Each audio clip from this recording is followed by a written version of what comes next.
Hi everyone, it's Elora Dannon again. I'm continuing to share my story of my experience with the Jehovah's Witness cult, how it affected me, the trauma that the cult caused myself, and I'm not the only one. The trauma this type of trauma is inflicted on hundreds of thousands of others that have had to left the cult. Those that are still fighting for their families that are in the cult. And thank you so much for your support and for watching part one. I honestly didn't think that many people were going to watch it. I know that it's long, and I thought it was going to be boring and nobody was going to care. And but I still wanted to put it out there regardless, because even if just one person watches it and it helps them, I at least tried. So today, before I move on to part two of my story, I want to elaborate on some things that I said, because I think that if you were never a witness and you have never, if you were never a witness, you've never been in the organization, whether you were baptized or not, you may not understand a lot of the things that I'm saying, because you've never been there. So, oh, and excuse the duct tape on my finger. I cut myself and I didn't have a band-aid. So anyway, so just so if you're looking at this, I got a little cut when I was washing dishes, and chef knife cut my finger. So anyway, duct tape works wonders. So anyway, back to what I was saying. If you haven't been in the cult, I may sound like I'm crazy. Like, how is this possible? How would you allow somebody to control you this much? How? Like, it doesn't make any sense to the outside world, like, because you don't know what it's like to be in a cult. So my first video, I just kind of told you the story, but I didn't explain things in detail. So that's what I'm going to do, is explain certain things in detail. And I do want to apologize ahead of time that I won't be using any scriptures or anything of that nature, because I don't remember any. And I'm going to talk about my memory loss later, but I have memory loss from trauma, and I don't remember any biblical scriptures. So I'm just going to talk about the cult programming and how you're indoctrined, and how the way that my son died, how it's possible, how it can happen because of the way that the organization controls its witnesses. And again, thank you for watching, and thank you for supporting. And here we go. So the first thing that I want to start off with is my video began with me saying that I was 5 years old and I was as committed to God as I could be for that age. Well, I want it to be clear that when you are a child in the Jehovah's Witness organization, your programming and indoctrination begins as a toddler.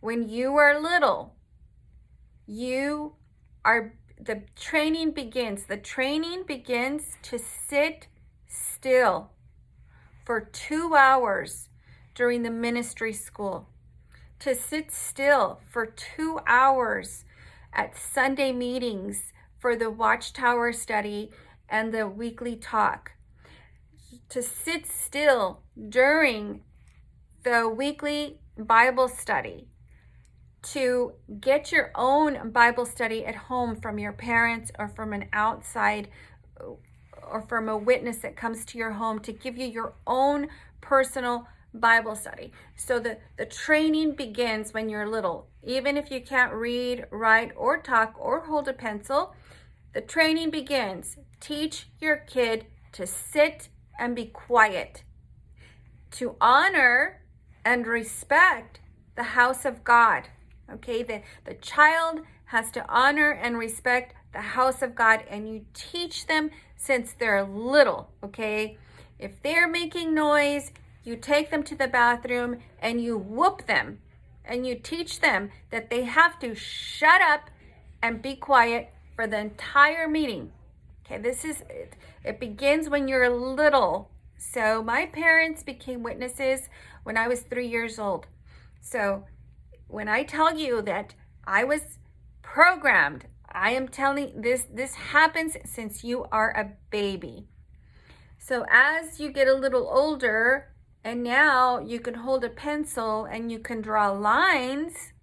You still can't read or write, but you can draw a little line.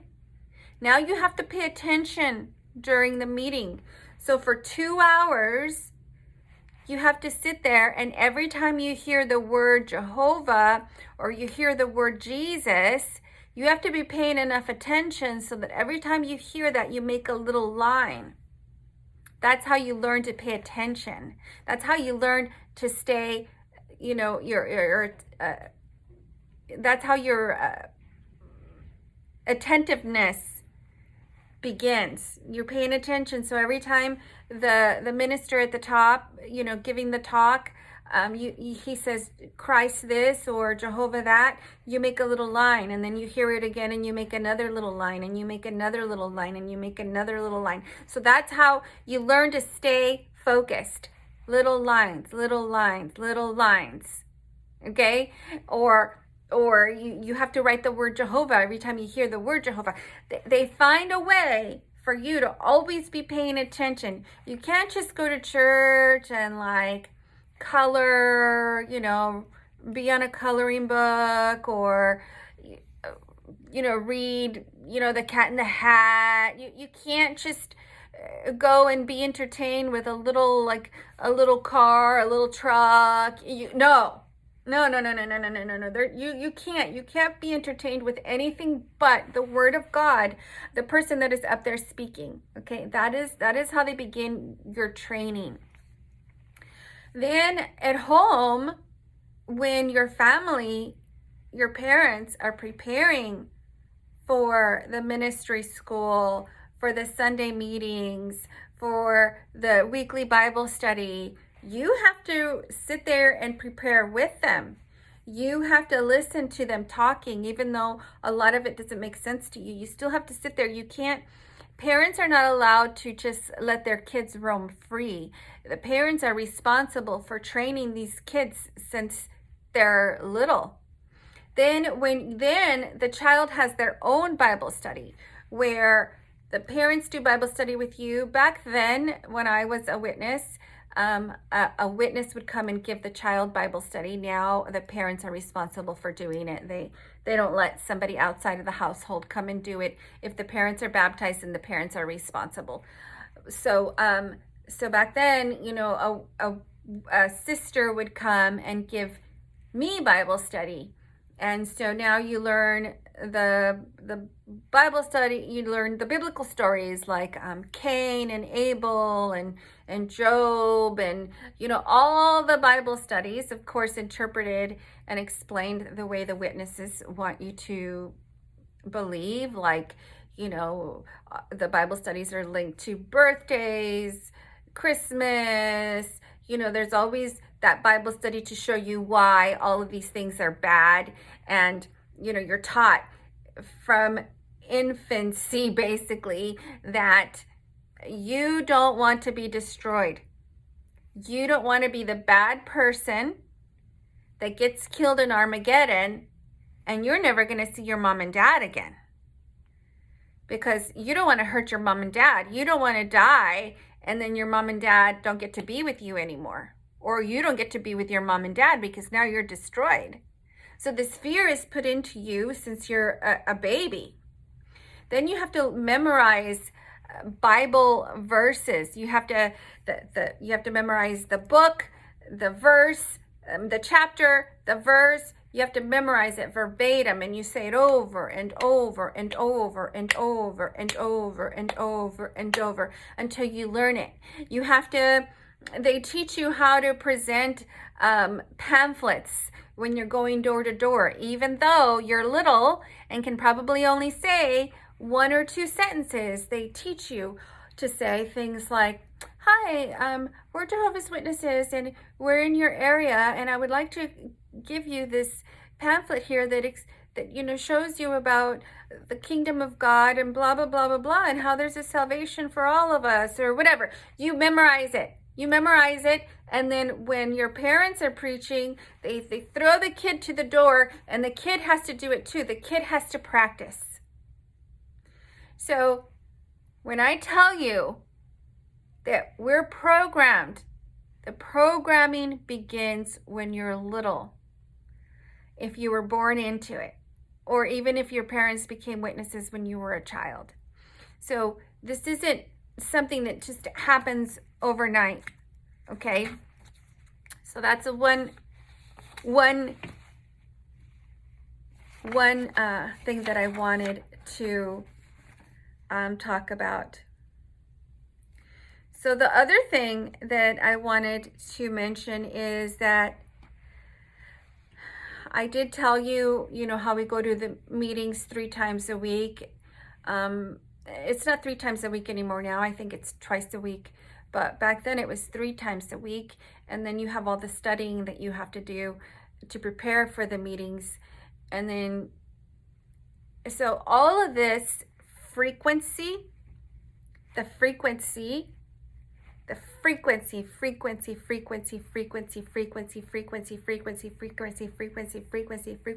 there's no break.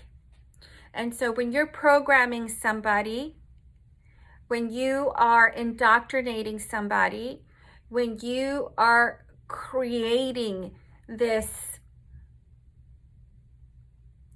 commitment, dedication, loyalty, the only way that you can do it is by surrounding people with the word. So it's almost like you're in quicksand. You're in quicksand and you're just sinking deeper and deeper and deeper and deeper and deeper and deeper and deeper and deeper. And there's no way of getting out because the programming is every single day. Every day. And they do that on purpose because if you take a break, it's like going to the gym, right? You have to go to the gym every single day to achieve the results that you want. But once you quit, then you're going to get lazy. You might not be as dedicated. You may only go once in a while. Or it's kind of like dieting. Once you fall off the wagon, you fall off the wagon. They don't let you fall off the wagon. Okay, it is constant. It is constant. It is constant. That's why you have report cards. So they don't let you, if you're on this, let's just compare it to being on a diet. If you are on a Jehovah's Witness diet, they don't let you skip. They don't let you cheat. You can't have a cookie and you can't have, a cheat day where you take a break. No. Because then that gives an opportunity for you to open your mind and see the flaws or, that things don't make sense. They don't give you an opportunity to do that because it's constant. Every single day, every day. So that is why I explained how, I was 5 years old and I was as dedicated to Jehovah as I could be, and all of the Jehovah's Witness activities that I did. Because that there is the whole bulk of why I didn't accept a blood transfusion for my son.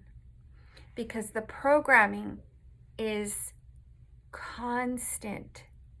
You don't get a break at all. And that is how they control your mind if they're continuously embedding, like you're getting deeper into that quicksand, deeper into that quicksand, deeper into that quicksand. That's how the programming and the mind control works. It's not done just every now and then. Like you could go to church on Sundays and learn a lot and then go home and just, love God every day and then go back on Sunday. No, it is every single day. The next thing I wanted to talk about is, so then continuing on that, sorry, I made notes. So continuing on that, the parents are held accountable for the children, okay? If you have a loud kid or a kid that, is always kicking and screaming around at the Kingdom Hall, it's the parents that are reprimanded. So they put the pressure on the parents if your kid is acting out. The parents are looked at as parents that don't take God's word seriously, because look at your kid. You're not teaching your kid how to value the word of God. You're not teaching your kid to value the lessons that Jehovah is teaching us today at this meeting. The parents are held accountable. So then the parents put more pressure on the children. And then as your kid grows, as they become teenagers and young adults, the pressure is still on the parents. So if you have a young adult that, was seen at a roller skating party with friends, that are not witnesses, it's the parents who get reproached. It's the parents who get in trouble. And if you have a kid that is out of line, that is doing things that shouldn't be done by a Jehovah's Witness, the parents can lose privileges, especially if the father is a ministerial servant or if the father is elder. That parent can lose privileges. And so what I mean by privileges, if you're not a witness, if you are a witness, it is a privilege to be able to go ministering door to door. It is a privilege to be able to raise your hand and answer a question, to be called on to answer a question when we're having our Bible studies at the Kingdom Hall. Everything that you do at the Kingdom Hall is considered a privilege. And those privileges are taken away from you if you have a kid that is not acting right. So again, that is how they control you. They control the parent, and through the parent controls the kid. So there is molding. They are creating exactly what they want from that young adult. And that is how I grew up. Okay, my parents are molding me, and the elders are molding my parents. So it's a big freaking quicksand, for lack of a better word. So the parents can't be lax in the discipline, because they're going to get in trouble. So let's say that for example, you have a 7-year-old kid, and the 7-year-old makes you a Valentine's Day card in class, and your 7-year-old comes home with the cute little Valentine's Day card that was made by all the kids for their mom. That's an issue. The parents are going to get in trouble for not emphasizing to that child that they cannot make a Valentine's Day card in class as part of their art subject. Yeah, it's that serious, guys. When I tell you that everything you do and say is scrutinized, I mean it. Everything you do is watched and observed. Even the way that you talk. You can't say things like potluck, because luck is relying on luck is like, I'm sorry if another witness could explain that in the comments. But anyway, luck is like magic, I think. You know, to rely on luck. Luck is magic. There's no magic. There's no luck. You can't say things like that sucks, because then, you know, sucks means you're sucking a penis. You can't, I mean, you can't, there's so many things that you can't do in the Jehovah's Witness religion. And it's so minuscule. So, for example, you can't cheer. Cheering comes from the origination of cheering is, you know, during the stadiums when the gladiators were killing each other, and that's where cheering and stomping began. So a Jehovah's Witness can't cheer. Okay. You can't believe in fairy tales because fairies are satanic. They come from the devil. Any fairy tale imagination comes from the devil. You can't wear fashionable suits. So if you want to wear like a brown pair of pants with, you know, a blazer that is, you know, stylish, that has like brown and green on it, and you're wearing like your, you know, a green tie, you know, you can't mix and match. It all has to be one color, all blue, all brown, all gray, but you can't mix the colors, because otherwise you're following worldly trends and you're going to look like you belong to the world and not to the Jehovah's Witness Kingdom Hall. We couldn't even watch the Smurfs, because the Smurfs are, you know, like little magical beings, and magic comes from the devil. You couldn't have beards or tattoos, because again, then you would be following the worldly trends. And, you know, as Christ followers, we have to be different. We couldn't listen to Michael Jackson, because Michael Jackson used to be a witness and he was no longer a witness. His parents were, but he wasn't a witness, so we weren't allowed to listen to Michael Jackson music. There are no gifts. People do not have gifts in this day and age. So there's no healers, there's no prophetic dreams, there's no any of that, because anyone with gifts in this day and age, the gifts come from Satan, not from God. I mean, the control is that intense. And the reason they do that is because they don't want you to be able to think outside the box. That box is fucking sealed all the way around with Gorilla Glue. There, you cannot get outside that box the way that they control you since infancy. That's why you can't watch the Smurfs.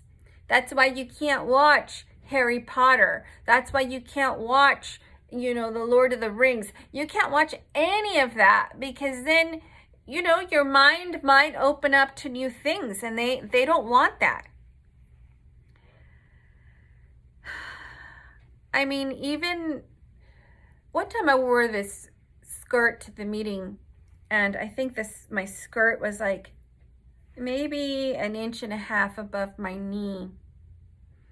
And it was book study. So book study is smaller and a little more intimate. And I remember crossing my leg. I crossed my leg like this. And, you know, my skirt was like up to here.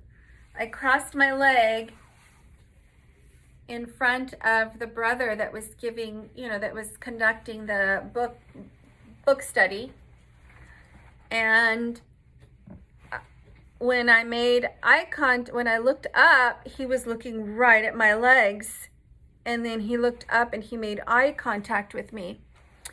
Well, I promise you, the very next week, there was a talk at the ministry school about how the wives of the brothers need to make sure that the wives are not wearing clothes that is too revealing, because it could make a brother break.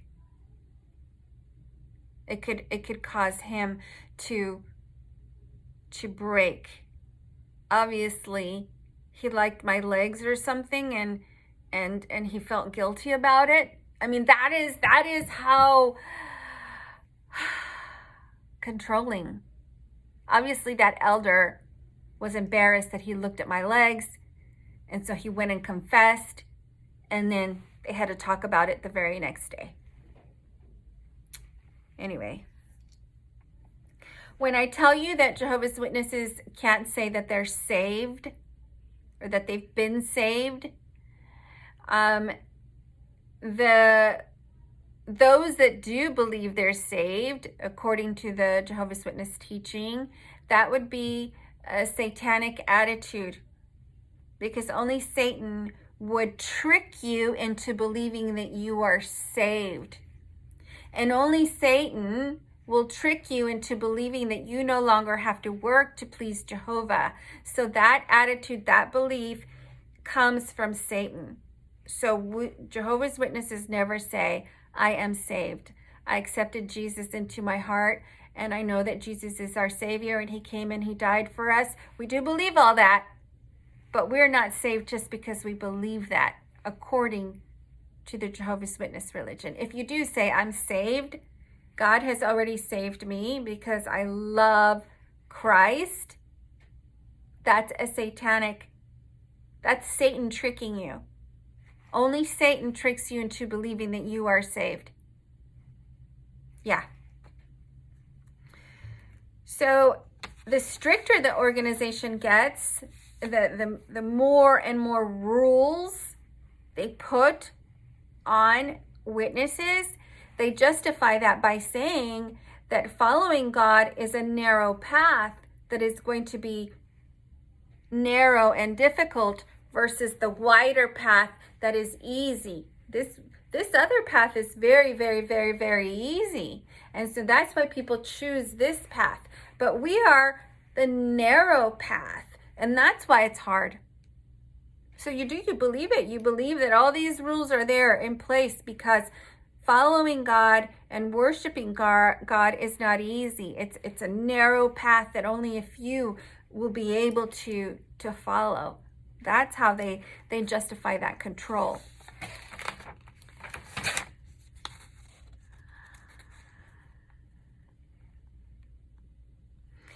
When I said that that they grade you and they have a report card, they do. Every witness has a report card. On that report card, they put how many hours of preaching you dedicate to God. They put on there how many publications or magazines you give out. So they want to know how many magazines you're giving to people.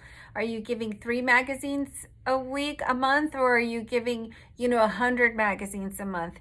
They want to see your activity in preaching. That report card has how good of a speaker you are, how good you can deliver God's message. I mean, that report card shows everything about you. And if you move to a different congregation, like let's say you were living in San Diego and then you moved to Riverside County, that report card goes with you. So it's almost like a fucking transcript. That transcript goes with you. It follows you. So you can't go from one congregation to another and start over. You can't. That report card follows you. And the elders from the new congregation are trained to request that report card from the other congregation. So you can't just go to a new congregation and start over and think, I'm going to start over with new people that don't know me and that aren't going to judge me based on what happened over here. No such thing. Your report card is going with you.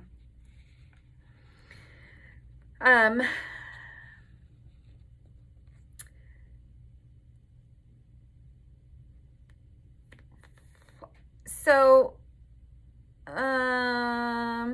when I said that I was married to the son of an elder, that is significant because when you were married when you become a family of the elder, you have more pressure than the other members of the congregation, because the whole congregation expects that the elder and his entire family are the example to follow for the entire congregation. Okay? So I had to be the perfect wife, the perfect sister, the perfect everything, because now I belong to the family of an elder, and we are the ones that the congregation are looking at to lead. We're the ones that they look at to see what my behavior is, how much dedication I put into God. So if the congregation has been teaching about not giving, not accepting blood transfusions or whatever it is, I'm the one that they're going to look at to see if I'm really doing that. So that's how much pressure I had on myself as a witness, is I belong to this niche, this family that everybody has their eyes on, because they want to see if any members of this family are breaking any of the rules. And that's just the way it is. They always want to see if the elders' family is breaking rules. People gossip, and anyway. So it's constant work. You're always working, always working, always working, always working, always working, always working, always working.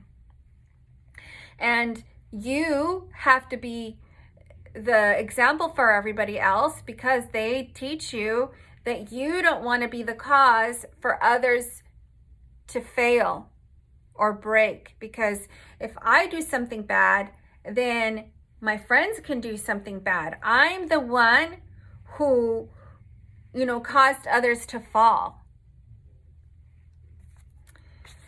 When I tell you that you study and you do research, you can't study and do research outside of Watchtower publications. So you can't Google anything.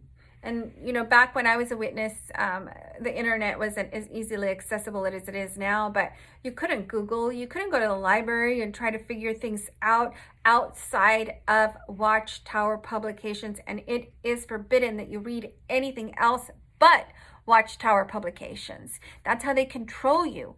But their reasoning is that if you read anything that does not come from the Watchtower, everything else is led by Satan, written by people under the influence of Satan's direction, and all of those things are out there to confuse you as somebody who has accepted Christ and loves Jehovah, and all of these things are there to confuse you so that you will defy God.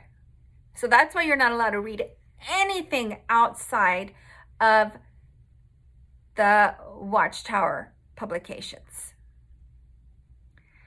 When I mentioned that, my son was taken to Loma Linda University Medical Center, and there was a baby from Sweden there that was getting a new heart, I want to emphasize how significant that is. Loma Linda University Medical Center is known around the world for its expertise in heart surgery and heart transplants. My son's condition would have been repaired and saved at that hospital. People come from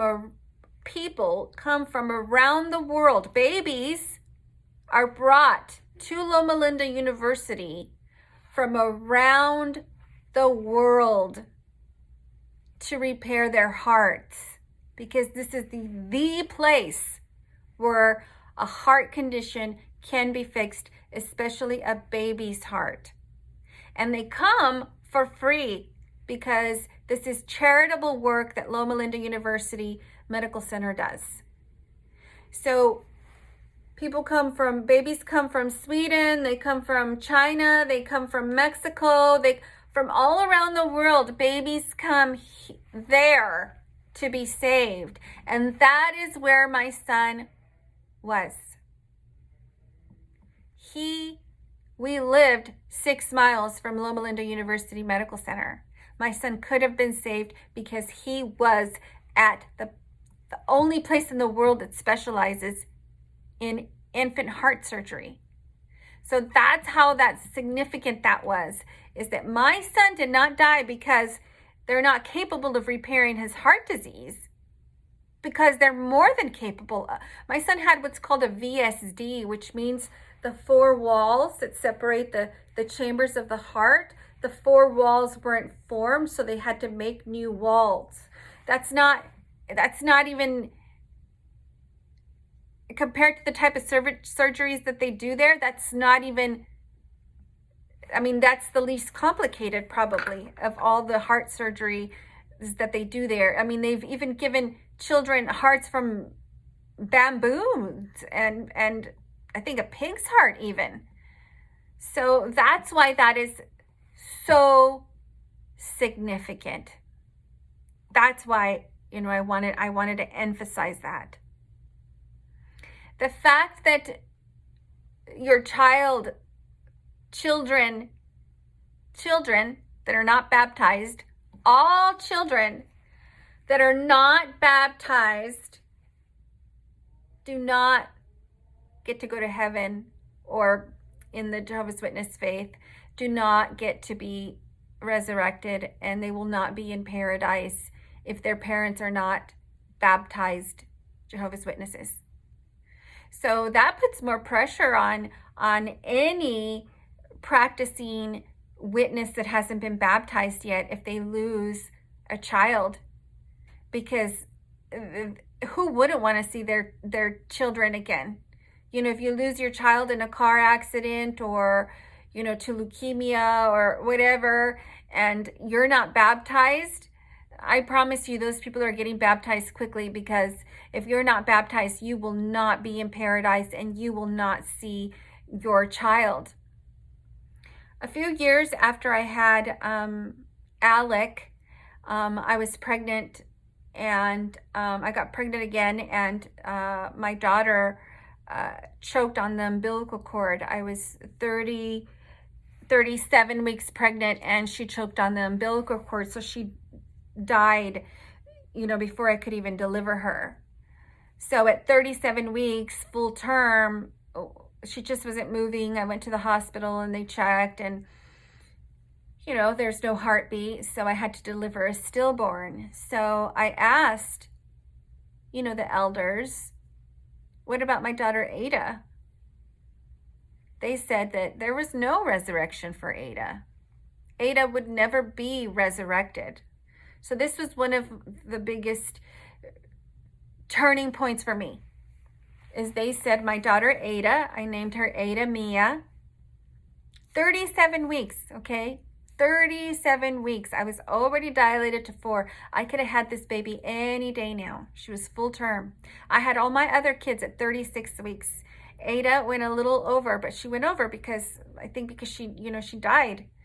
The umbilical cord was wrapped around her throat 4 times, and it was also wrapped around her chest. So it just, completely compressed her, suffocated her, and strangled.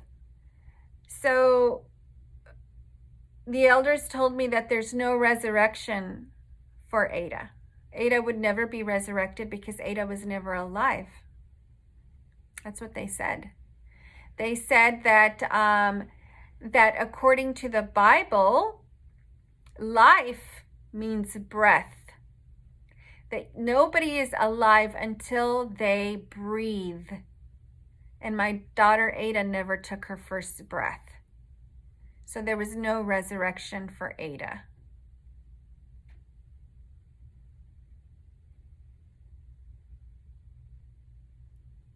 So now I lost 2 children. I delivered my Ada stillborn. We put clothes on her. We put a little hat on her. We made a mold of her hands and her feet. I named her, obviously. And then I was told, sorry, but you will never see her again. She doesn't count. She never took a breath. Life means you have to take your first breath.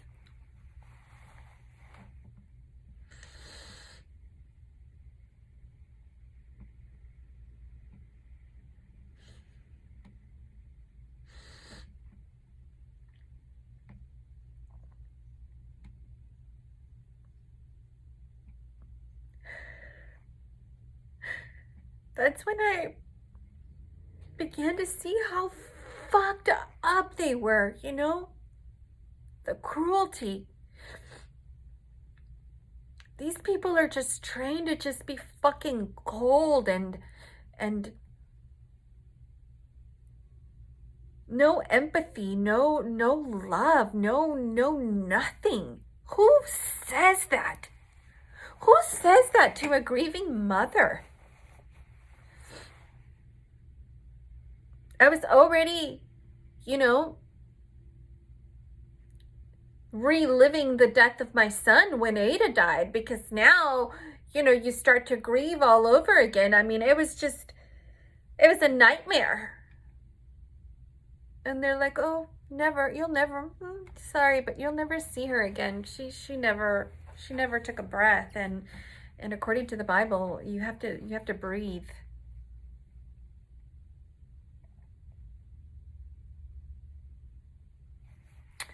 The significance of the Bethel representatives, what I want to emphasize about them is, when they left after the legal team was going to meet, when the ethics committee was going to meet, and they left immediately, that to me was very weird. I already began to just question that. Like, it was just weird to me, and in hindsight now, when I see all of the different things that are happening with pedophile and abuse allegations, and how everything was kept out of the courts and the police weren't notified, and all these things, now it makes sense.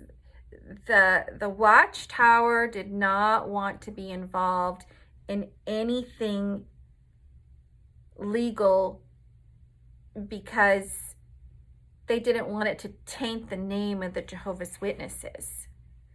So if this was going to become a legal battle, they wanted the legal battle to be between the hospital and me, the parent, not between the hospital and the Jehovah's Witness organization itself, by having its members there.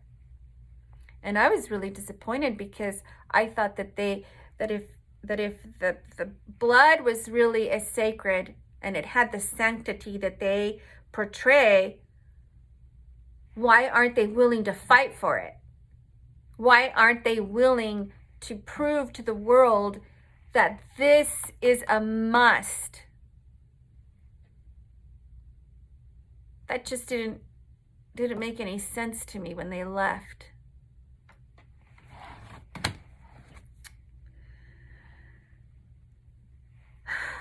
And then to the blood transfusion issue. So now that you know all this training, all this molding that is constant, and you're like getting in deeper,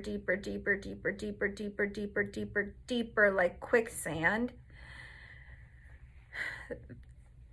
Not accepting blood transfusion is part of, that quicksand that is surrounding you. We go over blood and blood transfusions on a regular basis. Every year, a baptized witness has to sign a no blood transfusion medical alert card, and then you have to sign them for your children who are minors. Every year.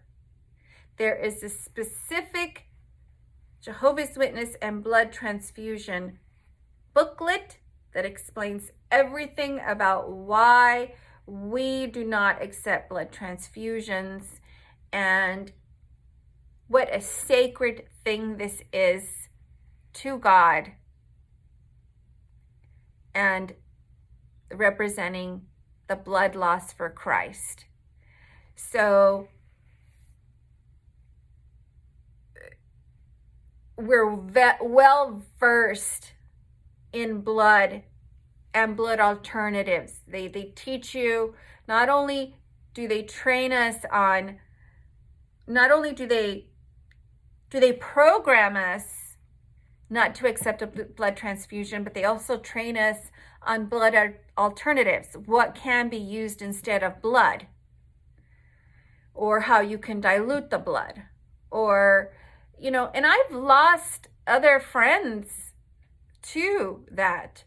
The year after my son Alec died, a good friend of mine in the Kingdom Hall was having her second baby. She got severe toxemia. Her body was toxic. So she delivered her baby. They had to do emergency C-section. She delivered her baby, but now she needed a blood transfusion because the blood was toxic from the placenta, poisoning your own body. And she refused the blood transfusion. All she had time to do was to tell her sister to please take care of her baby. And she died. That is how we're programmed. She never got to hold her son. That's why, in my mind, I just couldn't accept the blood transfusion. I was just, I was programmed. I was programmed. You cannot accept a blood transfusion. We are prepared for this type of emergency all our lives. And when I had my son, I was 26 years old. So for 20 years, I prepared for this day. For 20 years. 20 years of indoctrination, 20 years of molding, 20 years of hearing that you cannot accept a blood transfusion.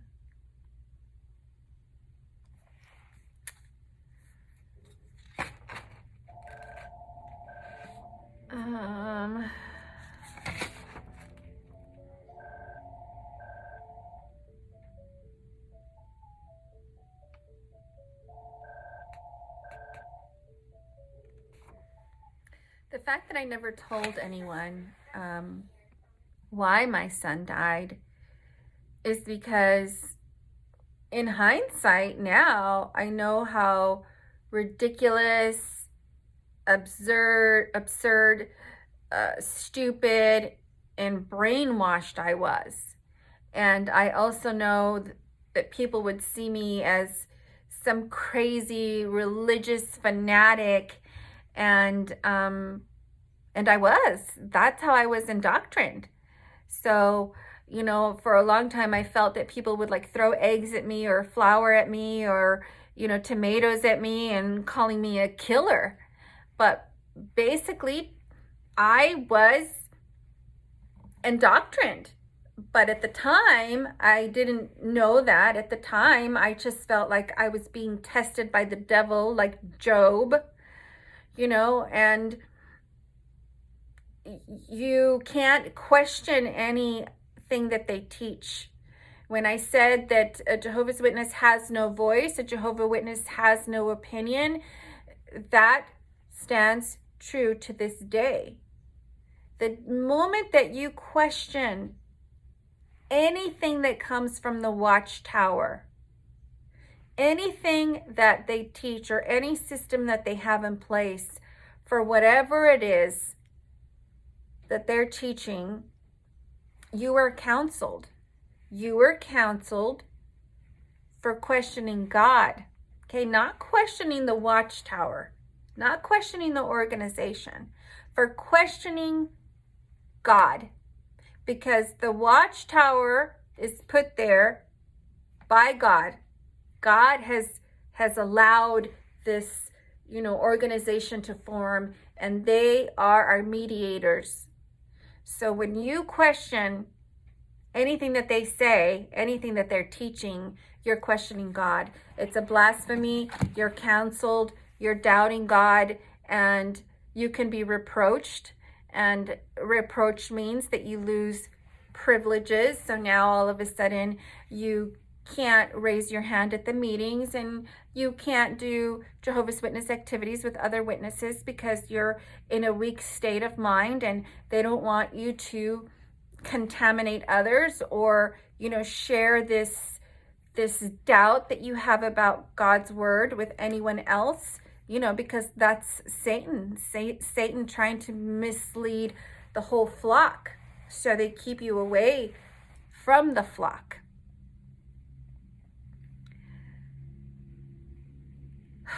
The hall, many of the witnesses at the hall that I went to knew that I didn't accept a blood transfusion, but most of them just believed that my son died from heart complications, because even my father-in-law didn't want to tell anybody why my son died, because the elders as a whole knew that something like this was too hard for most humans to accept. Witnesses or not. So they didn't want to break anyone's faith by sharing something so tragic. But for me, I felt like if this is something that comes directly from God, if this rule comes directly from God, then why do we keep it a secret? Wouldn't this be a testimony? This should be a testimony, not a secret. It should be a testimony to how we obey God, no matter what happens. We still stand strong against Satan, and we obey God. But they kept it a secret.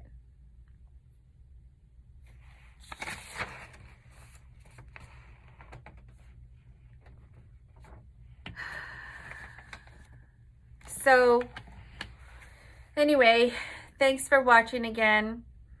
Those are the things that I wanted to just emphasize, that my indoctrination didn't come overnight. Nobody's does. And it is something that is so sick. Okay, it's sick the way they do it.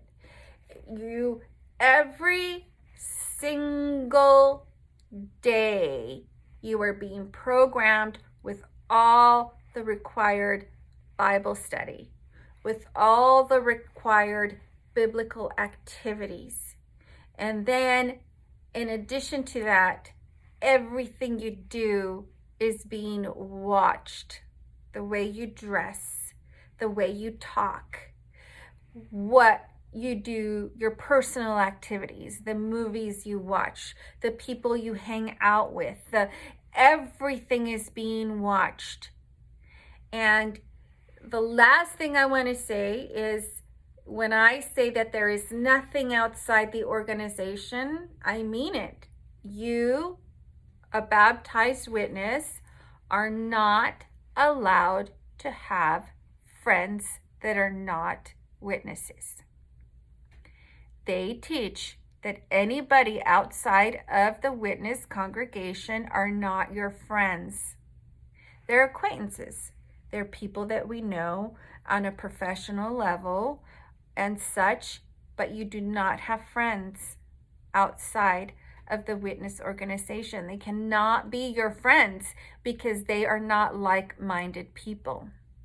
So you can't hang out with anybody that is not a witness, because they may cause you to fail. They may confuse you.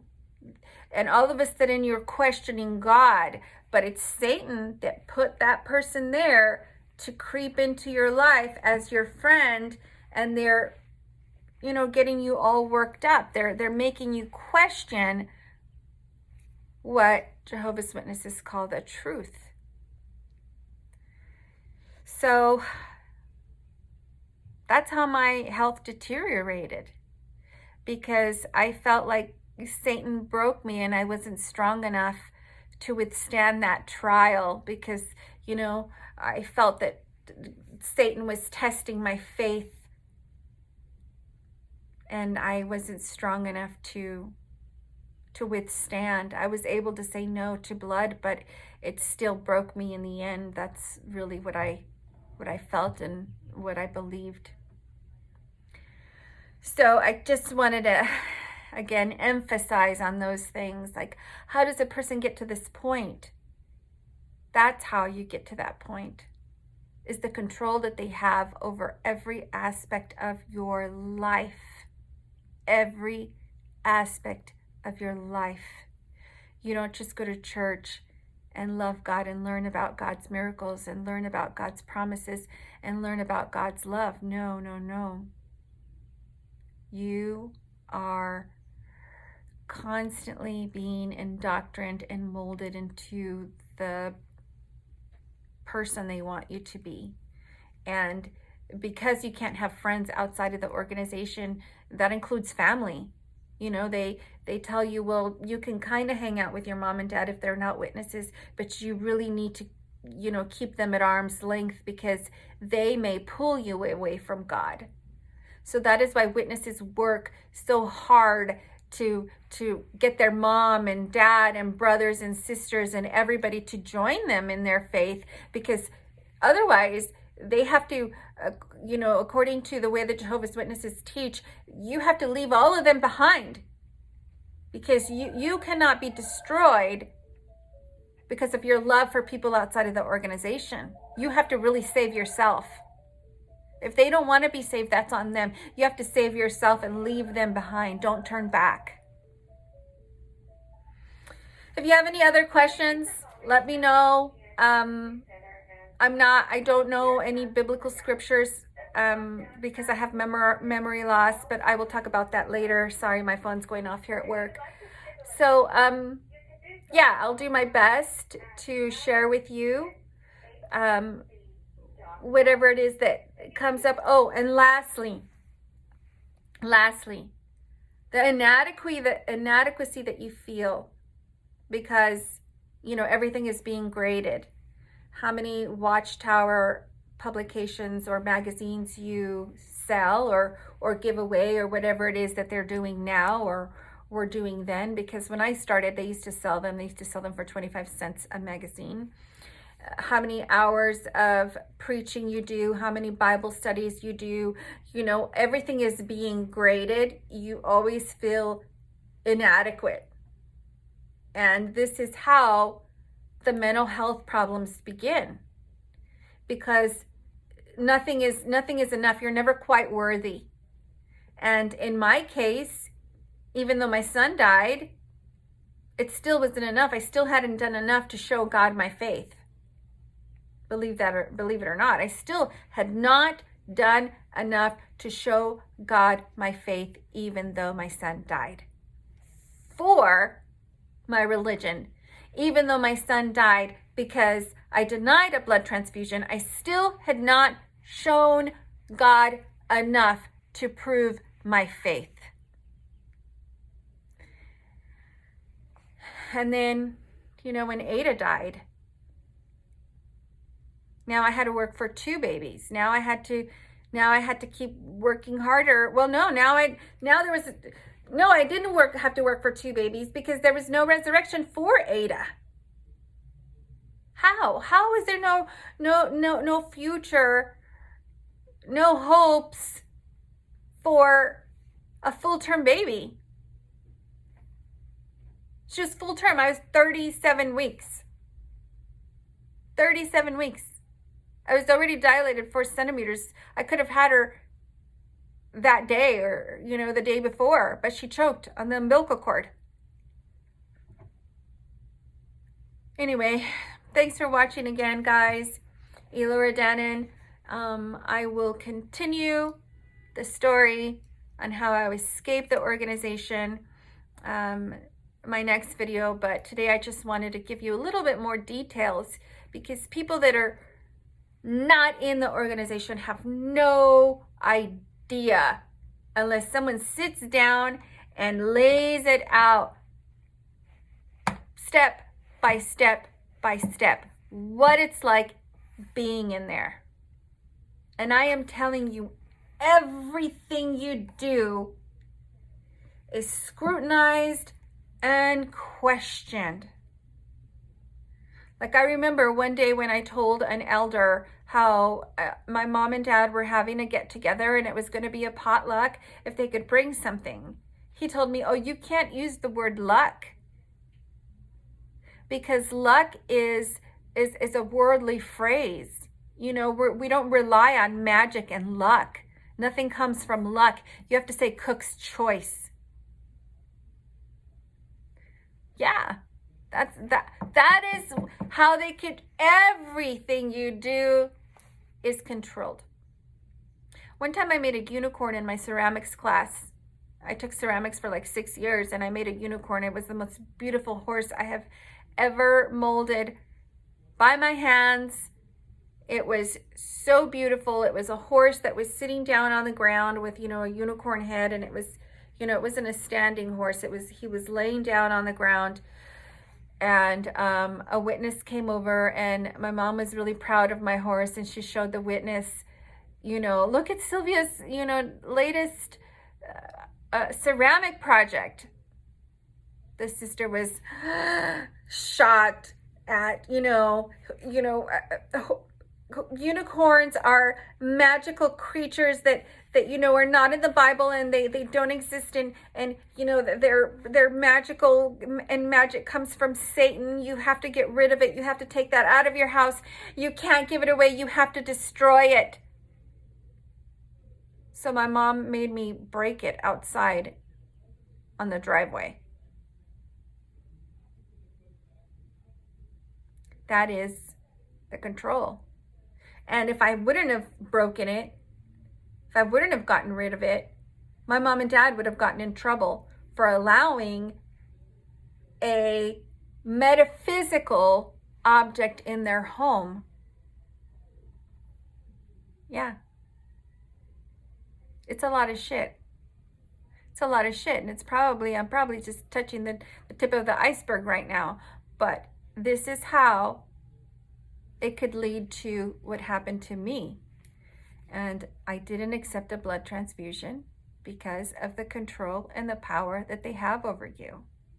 I was under their control. I was under their power. I had to be that witness that showed the rest of the congregation the right thing to do. You obey God's laws, and God says you cannot accept a blood transfusion. And that is what I did. That's what I did. And it'll hurt me the rest of my life, and there's nothing I can do about it. Thanks for watching.